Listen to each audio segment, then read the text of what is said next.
Well, the staff report, findings, and analysis and this hearing were a key part of my decision.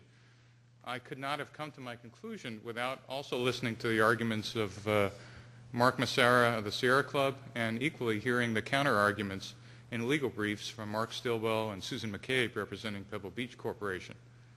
This type of communication to commissioners, it proves, at least to me, the value of open government and open communication. This ex parte allows commissioners to hear all sides of the story from all parts of the public. It allows us to hear from the proponents who agree with the staff findings, as well as from applicants who disagree with the staff's recommendations and findings.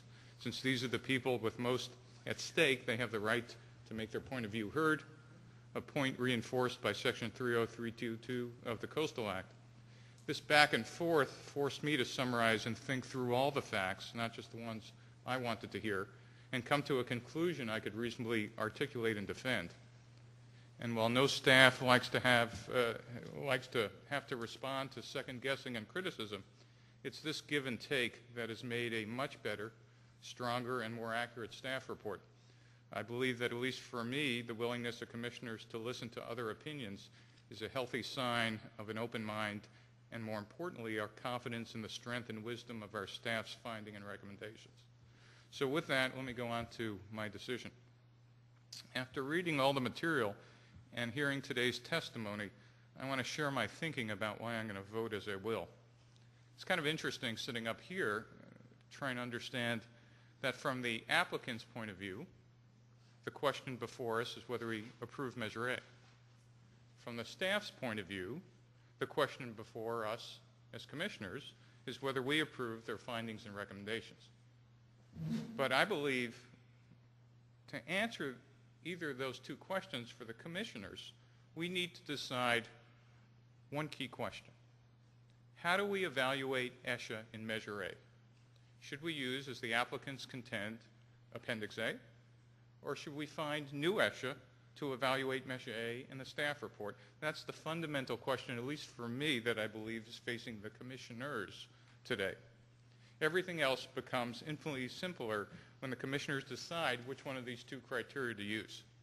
In deciding whether this Measure A amendment is consistent with the Coastal Act, we have to decide whether or not the Commission has the authority to use new criteria for finding and declaring ESHA, or whether as the applicants contend, the Commission has to depend on the existing land use plan. So the first question before us is whether the definition of ESHA is static and fixed by the land use plan in 1984, or is it somehow dynamic and open to review? If you read our staff's recommendation to the Commission, they contend that we do have the authority to update the LCP findings of ESHA at the time a city or county submits an LCP or LUP amendment with resource changes. Therefore, as commissioners, if we believe that position is true, then and only then our next step is to weigh the scientific evidence of what is or is not ESHA, and then to match those ESHA findings against the specific changes requested by the LCP amendment. However, if you believe the applicant's argument, in this case Monterey County and Pebble Beach Corporation, there's no new ESHA. The 1984 LU plan defined what ESHA is clearly and unambiguously, and nowhere in the Coastal Act does it allow the Commission to unilaterally redefine an approved LCP. And therefore, the ESHA definitions remain until the county agrees to change it. So logically, from the applicant's point of view, the Commission should evaluate Measure A and its requested changes against the specific list of ESHA found in Appendix A of the Land Use Plan. These two positions, then, are pretty well defined. Staffs, applicants. The question for the Commission is how to resolve them. Then we can all go home. I want to point out to my fellow commissioners that this is just not a decision for this applicant, but for the 78 other cities and communities with LCPs having 100+ land use plans, and I'll explain why in a second. Let's take a second and investigate each one of these positions. If we take Monterey County's position to the extreme, it essentially says, we don't care if you now discover unicorns and passenger pigeons in the forest. If it isn't in the 1984 LUP, it is an ESHA. If we take the staff's position to the extreme, it says anytime any city or county submits an LCP or LUP amendment with land use changes, The Commission gets to re-review ESHA on the ground. This means that this decision to redefine ESHA at the time of an LCP amendment has much, much broader consequences and significance than just this amendment in Monterey.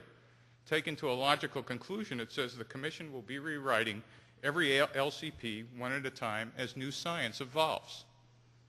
So given this wide difference of opinion, it seems to me the simplest thing to do as a commissioner is to look at the Coastal Act and see if it gives us any guidance on if and when the Commission can redefine ESHA or any part of an LCP or LUP. If we do so, lo and behold, we come to a section in the Coastal Act disliked uniformly by almost everyone. It's section 30519.5.